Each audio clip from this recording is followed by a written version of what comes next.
ओशो ने जो एक्सप्लेन किया है ना, मुझे पहली बार ये रियलाइज़ हुआ कि अर्जुन के मन में क्या चल रहा होगा, किस लेवल पर वो इंसान परेशान हुआ होगा, किस लेवल पे वो इंसान बेचैन हुआ होगा। आज तक मुझे इस चीज़ का एहसास नहीं था। आपको होगा तो प्लीज़ बताइएगा, पर मुझे नहीं मालूम था कि वो इस लेवल पर व्याकुल हुआ होगा। तो प्रश्नकर्ता ने पूछा कि विषादग्रस्त अर्जुन के चित्त की दशा हमने देखी। अब विषाद होने से व्यक्ति स्वभाव से यानी आत्मभाव से दूर हो जाता है। स्वभाव से वियोग आता है, योग नहीं वियोग आता है। तो गीता के प्रथम अध्याय को अर्जुन विषाद योग कहा गया, वह कैसे? विषाद का योग से क्या संबंध, या गीता में योग शब्द किस अर्थ में प्रयुक्त हुआ है? तो यहाँ पे बहुत ही वैलिड क्वेश्चन इंसान ने जिसने पूछा है, सुनने वाले भी उनके काफ़ी उस टाइप के होंगे जो सन्यासी होंगे जिन्होंने क्वेश्चन किया है ये। तो इसका आंसर ओशो क्या देते हैं हम जरा वो पढ़ते हैं। विषाद योग का बहुत अर्थ है, योग के बहुत सारे मीनिंग हैं, और योग के ऐसे भी अर्थ हैं जो साधारणतः योग से हमारी धारणा जो है उससे ठीक विपरीत है। यह ठीक ही सवाल है कि विषाद कैसे योग हो सकता है, आनंद योग हो सकता है, विषाद कैसे योग हो सकता है। विषाद मतलब शब्द का मतलब होता है सौरो, ठीक है, पेन नहीं सौरो, याद रखना। जिस तरह से पेन जो है एक्सटर्नल होता है, उसका काउंटर पार्ट है प्लेजर, जो कि हमें खुशी मिलती है एक्सटर्नल। जो अंदर का है प्लेजर मन की, उसी का उल्टा है सौरो, जो मन में दुख आता है। लेकिन विषाद इसलिए योग हो सकता है कि वह आनंद का ही शीर्षासन करता हुआ रूप है। अब यहाँ पे फिर से समझना दोस्त, यहाँ फिर डुअलिटी की बात होगी, और आपने एक बार अगर डुअलिटी का कॉन्सेप्ट समझ लिया ना, डुअलिटी का, आपको लाइफ में बहुत चीजें सिंपल हो जाएंगी। मैंने जब ताओ उपनिषद या फिर अष्टावक्र गीता जब मैं पढ़ रहा हूँ, मुझे डुअलिटी के बारे में इतना कुछ समझ में आया है। लाइफ कितना, हम लोग लाइफ हर चीज़ दो चीज़ में देख रहे हैं, और यहीं पे सारे ये दो चीज़ों को देखने के कारण ही हमारे मन में कॉन्फ्लिक्ट आता है। और एक बार हम डुअलिटी को डिकोड कर लेना कि डुअलिटी है समाज में, सराउंडिंग में डुअलिटी है, but once we understand what is duality, हम उस डुअलिटी में, उस दो भाग में हम अचानक से सिंगल पॉइंट में देखने लगते हैं, और आपको बहुत चीज़ें बहुत सिंपली समझ में आने लगेंगी। तो इस डुअलिटी को समझो। देखना यहाँ जो हम समझने वाले हैं, सीखने वाले हैं इस पार्ट में, इसको आप अपने लाइफ में कहीं भी लगाना, जिसको हम लास्ट में बात करते हैं कि आप कहीं भी लगाना वो काम करेगा, और आपको दुनिया को देखने का एक नया नजरिया मिलेगा। देखना, लेकिन विषाद इसलिए योग हो सकता है कि वो आनंद का ही शीर्षासन करता हुआ, उल्टा शीर्षासन करता हुआ रूप है। वह आनंद ही सिर के बल खड़ा है। कौन? विषाद। दुख, क्या बात बोल रहे हैं ओशो, कि जो दुख है हमारी जिंदगी में, विषाद जो है हमारी जिंदगी में, वो शीर्षासन करता हुआ सुख ही है हमारे जीवन में। आप अपने पैर के बल खड़े हों तो भी आदमी हैं, और सिर के बल खड़े हों तब भी आदमी ही रहेंगे। जिसको हम स्वभाव से विपरीत जानते हैं, विपरीत कहते हैं, वह भी स्वभाव का उल्टा खड़ा होना ही है। इस देखो, एक नजरिया देखो, कितना सिंपल एग्जांपल दिया कि आप अगर पैर पे खड़े हो तब भी आपको मैं इंसान ही बोलूंगा, और अगर आप उल्टे खड़े होगे तब भी आपको मैं इंसान ही बोलूंगा। बस ये कहूंगा कि उल्टा इंसान, लेकिन है तो वो इंसान ही ना। इन द सेम वे यहाँ पे यही बोले ओशो ने कि अगर हम जिसको विषाद बोल रहे हैं, वो आनंद का उल्टा पार्ट ही है। जिसको हम स्वभाव से विपरीत जान रहे हैं, हमें लग रहा है कि यार सौरव अलग चीज है, जॉय अलग चीज है, आनंद अलग चीज है, विषाद अलग चीज है, लेकिन ये इसका नेचर बिल्कुल अलग है। लेकिन जिसको हम स्वभाव से विपरीत जान के कहते हैं, वह भी स्वभाव का उल्टा खड़ा होना ही है मात्र, और कुछ नहीं। इन्वर्शन है। जिसको हम विक्षिप्तता कहते हैं, वह भी स्वभाव का विकृत हो जाना, परवर्शन है, लेकिन है स्वभाव ही। सोने में मिट्टी मिल जाए तो अशुद्ध सोना ही कहना पड़ता है। वो सोना, ऐसा नहीं कि उसको सोना आप नहीं कह रहे हो। कितनी अच्छी बात कि अगर हम सोने में अगर मिट्टी मिला है तो उसको सोना ही कहेंगे ना, भले अशुद्ध सोना कहना पड़ रहा हो। अशुद्ध है इसलिए पूछा जा सकता है कि जो अशुद्ध है उसे सोना क्यों कह रहे हो, लेकिन सोना ही कहना पड़ता है। सोना, गोल्ड की बात हो रही है। अशुद्ध होकर भी सोना है, और इसलिए भी सोना कहना पड़ता है कि अशुद्धि जल सकती है और सोना वापस सोना हो सकता है। विषाद योग इसलिए कह रहे हैं कि विषाद है, विषाद जल सकता है, योग बच सकता है। कितना डेप्थ आंसर दे रहे हैं ओशो, कि पहली बात तो हमने सोचा कि योग से तो आनंद ही मिलता है ना हमें, योग का तो मतलब ही है आनंद। तब विषाद में, दुख में आपने योग कैसे ऐड कर दिया?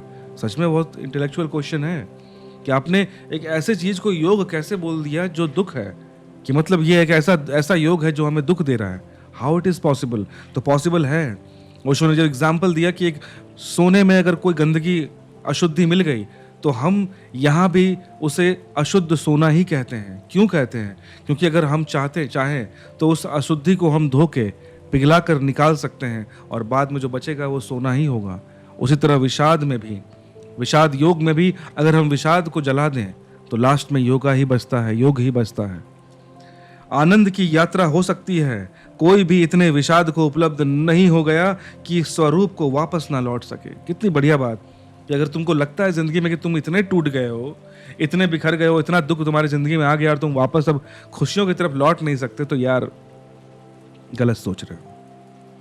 हाँ, अभी ओशो ने क्या कहा यहाँ पे कि कोई भी इंसान इतना ज्यादा विषाद युक्त कभी नहीं हुआ, ना हो सकता है कि वो उसके वापस लौटने की कोई संभावना ना हो। विषाद की गहरी से गहरी अवस्था में भी स्वरूप तक लौटने की पगडंडी शेष है। स्वरूप मतलब वापस सुंदर रूप, खुशियों में लौटने की पगडंडी मतलब शेष है। उस पगडंडी के स्मरण के लिए ही योग कर रहे हैं। पगडंडी मतलब क्या होता है पता? पगडंडी शब्द का अर्थ, आप खेत खलिहान अगर देखोगे ना, गांव जाओगे, खेत में, खेत के बीच में क्यारी होता है। क्यों? दो खेत को सेपरेट करते हुए होता है, वो पगडंडी हुआ। या फिर गांव देहात में छोटे छोटे रास्ते होते हैं, कच्चे रास्ते, वो पगडंडी हुआ, उसको कहते हैं। मतलब छोटा रास्ता, कच्चा रास्ता। तो यहाँ पे बोल रहे हैं ओशो कि वो रास्ता है अवेलेबल विषाद से वापस खुशियों की तरफ लौटने का। इसीलिए वो, चूंकि वो पॉसिबिलिटी है, इसीलिए हम योग कर रहे हैं, इसीलिए इसको योग कह रहे हैं कि वहाँ पॉसिबिलिटीज है अभी वापस आने का। और वह जो विषाद है वह भी इसलिए हो रहा है। विषाद क्यों हो रहा है? एक पत्थर को विषाद नहीं होता, सोचने वाली बात है। नहीं होता इसलिए कि उसे आनंद भी नहीं हो सकता। विषाद हो इसलिए रहा है कि वह भी एक गहरे अर्थ में आनंद का स्मरण है। इसलिए विषाद हो रहा है कि वह भी इस बात का स्मरण है कि गहरे में, चेतना में कहीं जान रही है जो मैं हो सकता हूँ वो नहीं हो पा रहा हूँ, जो मैं पा सकता हूँ वो मैं नहीं पा रहा हूँ, जो संभव है वह संभव नहीं हो पा रहा है। इसलिए विषाद है। ये जो लाइन है ये हमारी जिंदगी को बदल सकता है अगर इसको हम समझ गए तो। यहाँ पे जो डुअलिटी की बात हुई, जितना मैं समझ रहा हूँ उसको एक बात, एक शॉर्ट में मैं बोलता हूँ कि जब भी आपके जीवन में, हमारे जीवन में, मेरे जीवन में जब भी ऐसा कुछ सिचुएशन आए कि बहुत दुख की घड़ी है, बहुत मन चिंतित है, व्याकुल है, तो इस बात को समझना कि वो समय ऐसा है कि आपका मन जो है इंटरनल, फिजिकल नहीं, फिजिकली माइंड से क्या सोच रहे हो उसकी बात नहीं हो रही है, उस मन को पता है कि यहाँ से वापस लौटना संभव है, यहाँ से खुश होना भी संभव है, यहाँ से जीतना भी संभव है। जो मैं पाना चाहता हूँ अभी तक पा नहीं पा रहा हूँ, लेकिन पाना संभव है। और यही व्याकुलता, जब यही टेंशन जब मन में जागता है ना, तब वो विषाद में घुसता है, दुख में घुसता है, क्योंकि उसको पता है कि यहाँ से कमबैक पॉसिबल है। अगर उसको ये पता होता कि यहाँ से कमबैक पॉसिबल नहीं है तो वो दुख में नहीं जाता, वो सरेंडर कर चुका होता अपने आप को। मन की बात कह रहा हूँ मैं, चित्त की बात कह रहा हूँ।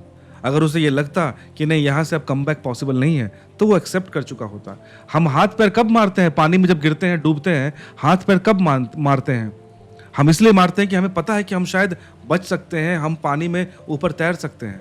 लेकिन जिस समय तो तुम देखना बहुत बार जो पानी में डूब के मर जाते हैं, अगर उसका बहुत सारा वीडियोस वगैरह आप देखोगे ना, आपको एक बात मालूम पड़ेगा कि जब वो इंसान सरेंडर कर देता है ना कि नहीं अब पॉसिबिलिटी नहीं है, देखना वो हाथ पैर मारना बंद कर देता है, वो सीधा फ्लो में चला जाता है फिर, क्योंकि वो समझ गया कि now there is no chance. पर जो हाथ पैर मार रहा है, क्योंकि वो टेंशन में है वो बंदा, आप सोच के देखो, लहरें चल रही हैं, वो आदमी डूब रहा है, हाथ पैर मार रहा है, फिर वो चिल्ला रहा है, क्योंकि उसको उम्मीद है कि वो बच सकता है, उसको उम्मीद है कि वो उस पानी से निकल सकता है, इसलिए चिल्ला रहा है वो।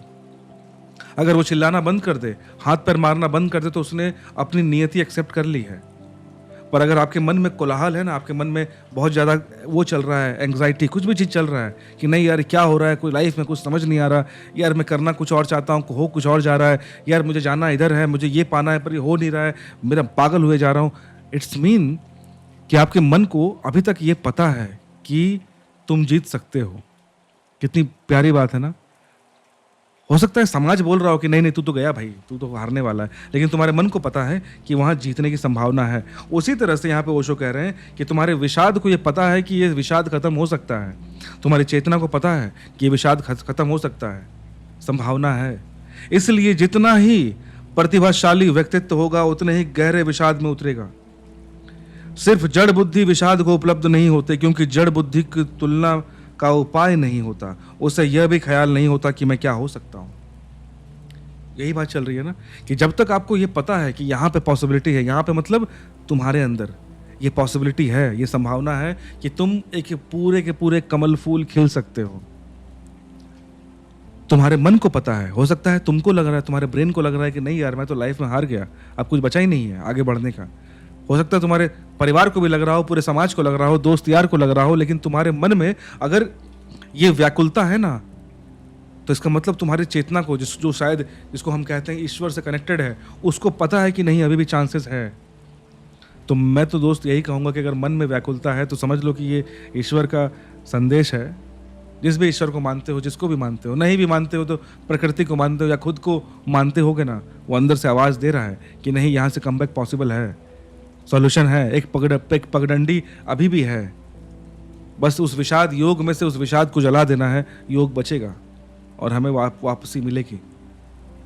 समझने वाली बात है, इसलिए मैंने कहा ना कि काफ़ी कुछ हम सीख सकते हैं इससे। जिससे यह, और यहाँ पे ओशो ने एक बात कह दी कि ये जड़ बुद्धि लोग का काम नहीं है। क्यों? क्योंकि जड़ बुद्धि ये सोच ही नहीं पा रहा कि पॉसिबिलिटीज है क्या। एक मोटा बुद्धि जिसको कहते हैं ना कि यार उसके पास वो सोच ही नहीं पा रहा कि यहां से और कहीं जाना हो। एक समझदार इंसान ही विषाद में उतर सकता है। देख लो, अर्जुन उतरा है विषाद में, दुर्योधन नहीं उतरा। और देखो पांडवों में और भी भाई थे, पर वो इंटेलेक्चुअली अर्जुन के लेवल पे नहीं है। इसलिए देखो महाभारत में, महाभारत अर्जुन के नाम से ही जाना जाता है। सोचने वाली बात है ना कि उसी में ही वो इंटेलेक्चुअल कैपेसिटी थी कि उसमें विषाद आया, और किसी में तो नहीं आया।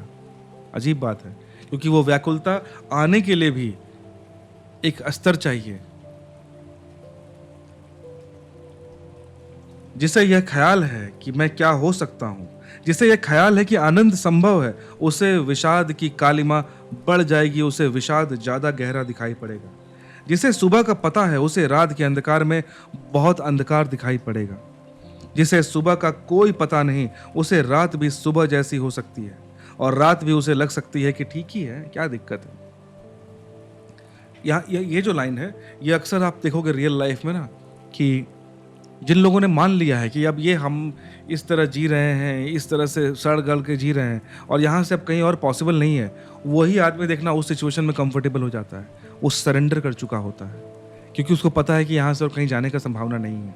लेकिन आप अगर चेष्टा कर रहे हो, मैं स्पेशली उनको कहता हूँ दोस्त, जैसे एक समाज की, मैं इकोनॉमी की बात करता हूँ। मान लेते मैं मिडिल क्लास हूँ, अब मुझे लगता है कि मैं अपर क्लास में फाइनेंशियली पहुँच सकता हूँ, तभी मैं हाथ पैर मारूंगा, तभी मेरे अंदर व्याकुलता होगी। अगर मुझे ये बिलीव हो जाए ना, मैं एक्सेप्ट कर लूं कि नहीं मेरे से फाइनेंशियली ज़्यादा लाइफ में कुछ हो नहीं सकता, तभी मैं शांत हो जाऊंगा और वो विषाद खत्म हो जाएगा।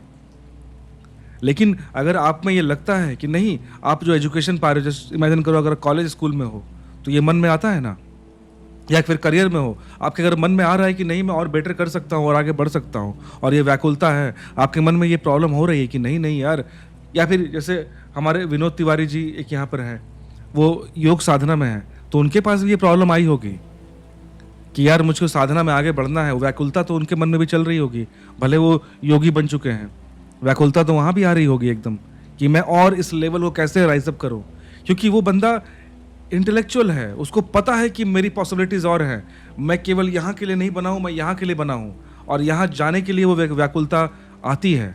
तो ओशो कह रहे हैं कि अगर वो व्याकुलता है तो अच्छी बात है, उस व्याकुलता को ख़त्म करो, उस विषाद को ख़त्म करो, उस कॉन्फ्लिक्ट को ख़त्म करो, and you will reach there.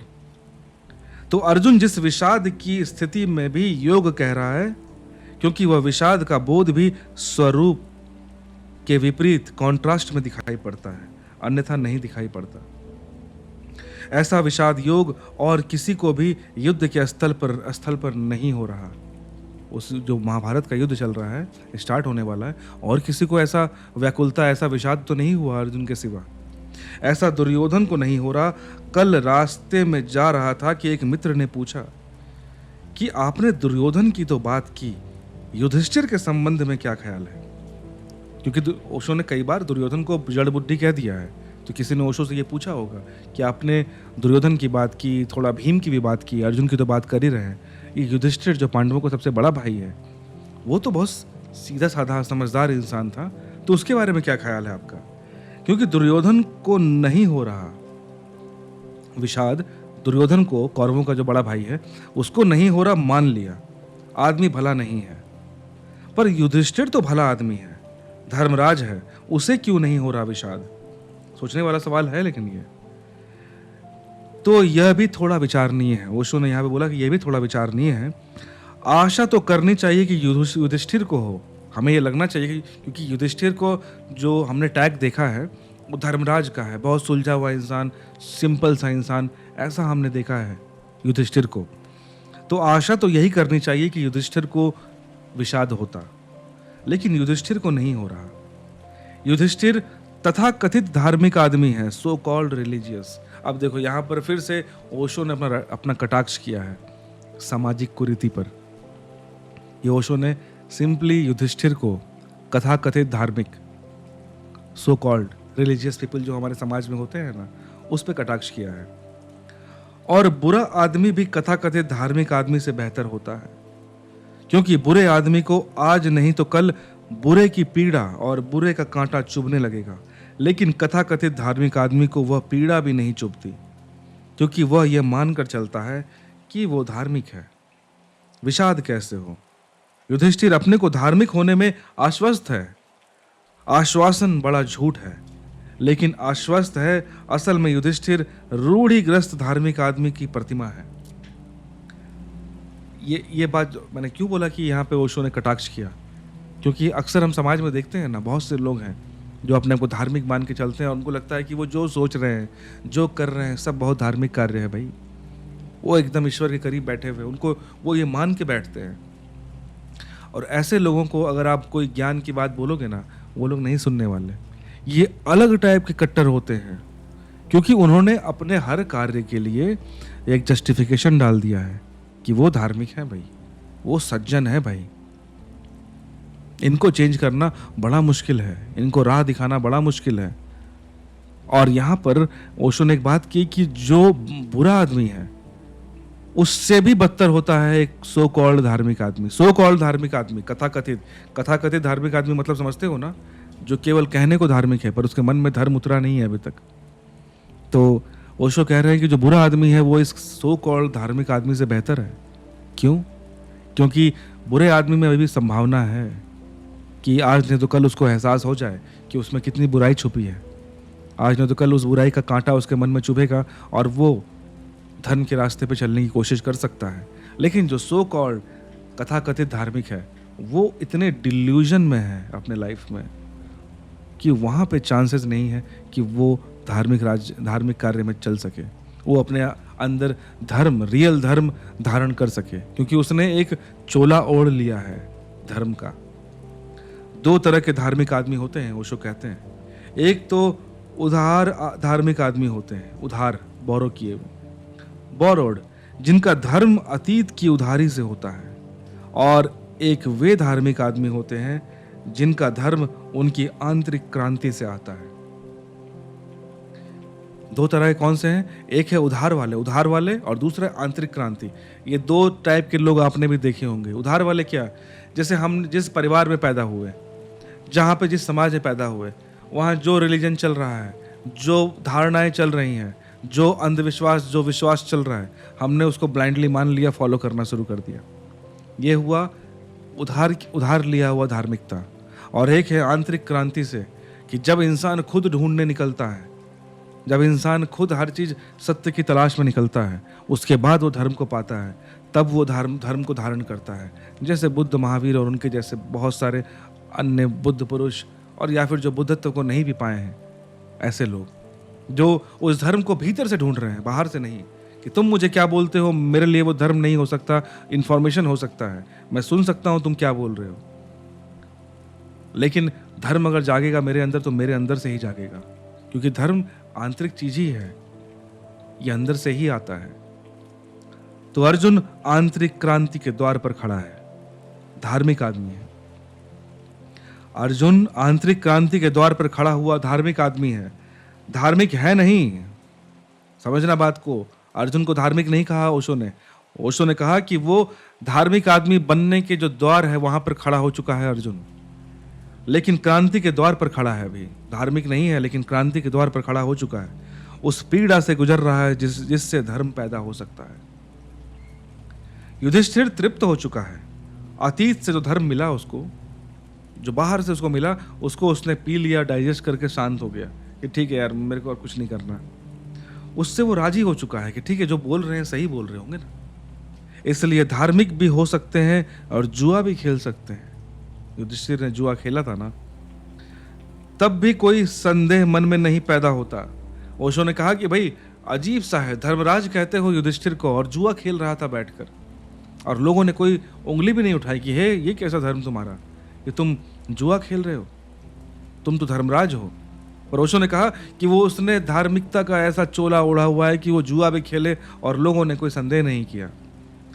धार्मिक भी हो सकते हो और राज्य के लिए युद्ध पर भी जा सकते हो, तब भी कोई संदेह मन में पैदा नहीं होता। ये क्या धर्म है तुम्हारा, क्या धार्मिक हुए कि लोगों को मार काट करने चल दिए, वाह रे। नहीं भाई, सही कर रहा होगा, धार्मिक आदमी है, जो कर रहा है सही कर रहा होगा। धार्मिक भी हो और तथाकथित धर्म के आसपास सब अधर्म पूरी तरह चलता है, कोई पीड़ा उससे नहीं होती। आमतौर से मंदिर में, मस्जिद में, गुरुद्वारे में, चर्च में जाने वाला आदमी युधिष्ठिर से तालमेल रखता है। तो देखो, यहाँ पे बहुत लोग को ये बात बुरी लग सकती है, पर गहराई में सोचो, ओशो ने सभी को नहीं बोला, लेकिन अधिकतर लोग जो हम अपने आसपास देख सकते हैं, शायद हम भी उनमें से कुछ हों, कि हम खुद हों ऐसे, कि अक्सर हम ऐसे लोग जो जाते हैं, जो माथा टेकते हैं, सर झुकाते हैं, हाथ जोड़ते हैं, हमने अक्सर अंधेपन में धर्म को धारण किया है। हमें धर्म क्या है हमें पता ही नहीं, हमने बस सुना है, मान लिया, कोई कह रहा था सुन लिया, कहीं लिखा था पढ़ लिया, किसी ने नाम के आगे धर्म जोड़ दिया, सर्टिफिकेट में जोड़ दिया, हमने वही मान लिया। इसमें कोई बुराई नहीं है, ठीक है। हम समाज में रहते हैं तो एक सामाजिक परिदृश्य में हमें जीना है, एक सामाजिक एक सीन है, उसमें जीना है। लेकिन अगर तुमने जो भी चीज़ तुमको दिया गया, टैग दिया गया, जो भी चीज़ें स्टैंप तुमको बचपन के साथ लगा दी गई, अगर तुम उसको मान के ही पूरा जिंदगी काट दोगे, तब यह गलत है। जैसे कहते हैं ना कि तुम्हें गरीब परिवार में पैदा हुए कोई बुरी बात नहीं है, लेकिन तुमने उसको अपनी नियति मान ली कि ठीक है, गरीब हूं तो अब जिंदगी भर गरीब ही रहना है मुझको, तब तुम्हारी गलती है। तुम एक अनपढ़ परिवार में पैदा हुए, तुम्हारी गलती नहीं है, लेकिन तुमने अगर जिंदगी में मान लिया कि नहीं अब अनपढ़ ही रहना है, भाई पैदा ही मैं अनपढ़ परिवार में हुआ हूं तो मेरा तो धर्म सिद्ध अधिकार है कि मुझे अनपढ़ ही रहना है, तब तुम्हारी गलती है। इन द सेम वे, आपको किसी ने बचपन में पैदा हुए, आपको बहुत सारे रीति रिवाज, बहुत सारे धर्म, बहुत सारे विश्वास तुम पे थोप दिए गए, लेकिन तुम पूरी जिंदगी उसको लेके चलो और कभी खुद से कोई चिंतन ना करो, खुद से कोई सर्च ना करो, खुद से कोई खोज ना करो, तब तुम्हारी गलती है। और बाय द वे, इस समाज में रहना है तो हम चूंकि सामाजिक जानवर है ना, सामाजिक पशु हैं, तो हमें हर चीज लेके चलनी है, लेकिन आंतरिक लड़ाई तो हम लड़ सकते हैं, हमें किसी समाज के परमिशन की जरूरत नहीं है। सोच के देखो, तुम अंदर से अपने धर्म को जगाने की कोशिश कर सकते हो, धर्म को जानने की कोशिश कर सकते हो, और इसके लिए तुम्हें किसी समाज की परमिशन की, इवन पेरेंट्स की, इवन फैमिली की परमिशन की जरूरत नहीं है। बस कम से कम आंखें तो खोल ही सकते हो ना, और एक बार आंखें खुल जाए, फिर उसके बाद समाज जो कर रहा है it won't bother you any more. तो कहते हैं आमतौर से मंदिर, मस्जिद, गुरुद्वारे, चर्च में जाने वाले आदमी युधिष्ठिर से मेल खाते हैं। तृप्त हो चुके हैं हम, गीता रोज पढ़ते हैं, धार्मिक आदमी हैं, बात समाप्त हो गई। ऐसा भी मैंने बहुत लोग को देखा है, गीता कंठस्थ है, पक्का धार्मिक आदमी है, बात समाप्त हो गई। आप देखोगे ना आसपास बहुत लोग जो आते हैं कि भाई पूरा शास्त्र पढ़ लिया है, भाई गीता का श्लोक सुना देता है इंसान, बड़ा संत आदमी है यार, ये सुना होगा ना। और या फिर हम लोग उसको ऐसे संत देखने भी लगते हैं कि नहीं भाई देखो, एकदम तिलक उलक लगा के एकदम गीता के 4-5 श्लोक फटाफट बोल दिया, बड़ा नेक और एकदम धार्मिक आदमी है, ये एकदम ईश्वर के करीब रहने वाला इंसान है। अच्छा, ऐसा होता है क्या? सब उसे मालूम है, उसे मालूम करने योग्य बात है। बात समाप्त हो गई। ऐसे आदमी चलती हुई कारतूस जैसा है, उसमें कुछ चलने को नहीं है, खाली कारतूस होता है, उसमें बारूद नहीं है। खाली कारतूस अच्छी भी मालूम पड़ती होगी क्योंकि उससे बहुत खतरा नहीं होता। युधिष्ठिर इन अर्थों में धर्मराज है। ओशो ने जो कथा कथित धार्मिक लोगों के बारे में एक बात साफ साफ कह दी कि ये चले हुए कारतूस की तरह है। चले हुए कारतूस मतलब जो बुलेट चल चुका है, जिसमें मसाला खत्म हो चुका है। जो ये समाज के द्वारा दिया हुआ धर्म को मानकर चल बैठे हैं और जिंदगी काट रहे हैं ना, ये चले हुए कारतूस की तरह है, जिनमें वो आग, वो मसाला, वो फायर, वो बारूद बचा ही नहीं कि वो जल सके और वो धर्म को खुद ढूंढ सके अपने जिंदगी का। वो मन में वो आग लग सके जो आग अर्जुन के मन में लगी है। अर्जुन जो है वो धार्मिक नहीं है, पर धार्मिकता के द्वार पे खड़ा हो चुका है, उसमें वो आग लग चुकी है। युधिष्ठिर में वो संभव नहीं है, क्योंकि युधिष्ठिर ऐसा है ना, वो जल चुका है। उसके अंदर जो संभावना थी, जिस बारूद को यूज कर सकता था अपने अंदर धर्म तलाशने में, उसको वो खपा गया है। बाहर के अंधविश्वास और धार्मिकता के टैग को लेकर उसी में तृप्त हो चुका है युधिष्ठिर। इसलिए युधिष्ठिर जो कि धर्मराज है, उसमें वो वाली संताप, वो वाला सौरव, वो वाला विषाद पैदा नहीं हो पाया जो अर्जुन में पैदा हुआ था। अतीत से जो धर्म मिला उसकी धरोहर है युधिष्ठिर की। अतीत से, परंपरा से, रूढ़ी से जो भी धर्म मिला वे उसके प्रतीक, प्रतिमा पुरुष हैं। कौन? युधिष्ठिर। उसे कोई अड़चन नहीं होती। तथा कथित धार्मिक आदमी कॉम्प्रोमाइजिंग होता है, कॉम्प्रोमाइज करते रहता है, अपने आप को एडजस्ट करता है, समझौतावादी होता है। वह हर स्थिति में धर्म और अधर्म के बीच समझौता खोज लेता है। तथा कथित धार्मिक आदमी हिपोक्रेट होता है, पाखंडी होता है। उसके दो चेहरे होते हैं, एक उसका धार्मिक चेहरा होता है, वह जो दिखाने के लिए रखता है, एक उसका असली चेहरा होता है जो वह काम चलाने के लिए रखता है। और इन दोनों के बीच कभी भी कन्फ्लिक्ट पैदा नहीं होती। यही हिपोक्रेसी का सूत्र है, राज है। इनके बीच कभी द्वंद्व पैदा नहीं होता, कभी उसे ऐसा नहीं लगता कि मैं दो हूं। ये चीज तो हमने कई बार देखा है ना, इवन फिल्मों में भी इस चीज को डिपिक्ट किया गया कई बार कि देखो ये संत बना हुआ है पर है अंदर से पाखंडी। तो फिल्मों की जरूरत नहीं है, हम आसपास भी देख सकते हैं कि यूं तो आपने चोला ओढ़ लिया है। और मैं केवल ये नहीं बोल रहा हूँ जो पूजा पाठ करते जो दिखते हैं उस तरह का भगवा पहने, में उनकी बात नहीं कर रहा हूँ मैं। वो तो बेचारे चलो ठीक है जो कर रहे हैं। जो आम आदमी है, इसमें ही बहुत लोग तुमको दिखेंगे जो सूट पैंट पहन के रखे हैं, अपने आप को दिखेंगे भाई पूजा पाठ करने वाले, हर समय ये करने वाले। पूजा पाठ करो लेकिन सत्य मान के करो ना यार, पाखंड में क्यों करते हो? माने सच में वो आग जलनी चाहिए। तुम दिया, जो ज्योति तुम बाहर ईश्वर के सामने जला रहे हो, वो उस ज्योति का एक कतरा तो अपने मन में जलाओ। तुमको क्या लगता है कि भगवान के चरणों के आगे अंधेरा है, वहां तुम दीप जलाते हो? अच्छा, ईश्वर ही अंधेरे में है और तुम उजाले में हो, और तुम्हारा मन में कोई अंधेरा नहीं है, वहां पे दीप की एक चिंगारी भी ना जले। तो अक्सर हम तो यही है ना कि हम लोग इतने पाखंड में डूब गए हैं कि अंदर के मैल को देख ही नहीं पा रहे हैं। और ये इसी की बात कर रहे हैं ओशो कि हम दोहरी जिंदगी जीते हैं। एक जो समाज को दिखाने के लिए कि हम बहुत संत हैं, और एक जो अंदर कचरा लेके बैठे हुए हैं जिससे हम डे टू डे लाइफ के कार्य कर रहे हैं। और हम इतने ज्यादा निर्लज्ज हैं इस मामले में कि हमें कभी ये कॉन्फ्लिक्ट दिखता भी नहीं। हम हमेशा गलत काम करते हैं और हमें ये शर्म भी नहीं आती कि जिस ईश्वर की पूजा करने जब हम बैठते हैं, जब उससे आंख से आंख मिलाते हैं, तब भी हमें गिल्ट नहीं होता कि वो तो सब कुछ जान रहा है, फिर भी तुम ये कर रहे हो। कितनी अजीब बात है ना। तो उसी की बात ओशो यहां कह रहे हैं कि वो बड़ा लिक्विड होता है, बड़ा तरल, जिधर चाहो उधर मुड़ जा रहा है, उसको कोई फर्क नहीं पड़ता। वह इधर से उधर बड़ा आसानी से हो जाता है, अभी संत बन जाता है, अभी नॉर्मल इंसान बन जाता है। बड़ा अजीब है। तो उसे कोई अड़चन नहीं होती। वह अभिनेता की तरह पात्र अभिनय बदल लेता है, उसे अड़चन नहीं होती। कल वो राम बना था, आज उसे रावण बना दे, उसे कोई अड़चन नहीं होती। वह रावण की वेशभूषा पहनकर खड़ा हो जाता है, रावण की भाषा बोलने लगता है। ये जो कथा कथित धार्मिक आदमी होते हैं, यह अधार्मिक से भी बदतर है, ऐसा मैं कहता हूं। ओशो कह रहे हैं कि धार्मिक, कथा कथित धार्मिक लोग, धार्मिकता की बात नहीं कह रहे हैं ओशो कह रहे हैं कि धार्मिक बनो, लेकिन जो कथा कथित धार्मिक, उनकी बात हो रही है। यह जो कथा कथित धार्मिक आदमी है, यह अधार्मिक लोगों से भी बदतर है, ऐसा मैं कहता हूं। ऐसा इसलिए कहता हूं कि अधार्मिक आदमी अपनी पीड़ा से ज्यादा दिन झेल नहीं सकेगा। आज नहीं तो कल वो कांटा चुभेगा, लेकिन जो आदमी समझौता कर चुका है वह पीड़ा को अनंत काल तक झेल सकता है। तो उसने एक बहुत बड़ी बात की कि जो इंसान पापी है, जो अधार्मिक है, उसको आज नहीं तो कल ये बात का रियलाइजेशन हो जाएगा, क्योंकि अधर्म का दर्द बहुत बुरा होता है। और अगर उसको, वो इंसान को ये बात पता है कि वो अधार्मिक है, पापी है, तो उसे ये दर्द आज नहीं तो कल चुभेगा, ये पीड़ा आज नहीं तो कल होगी, और उसको उस दिन वो सत्य के रास्ते पर निकलने की बहुत संभावना है। लेकिन जो लोग कथाकथित धार्मिक होते हैं ना, इन लोगों ने अपने आप को ऐसा एडजस्ट कर लिया है कि वहाँ सारी संभावनाएं खत्म हो जाती हैं, ये लिक्विड हो जाते हैं, इनको फर्क ही नहीं पड़ता। यहाँ पे वो कांटा जो चुभना चाहिए वो कभी होता ही नहीं है।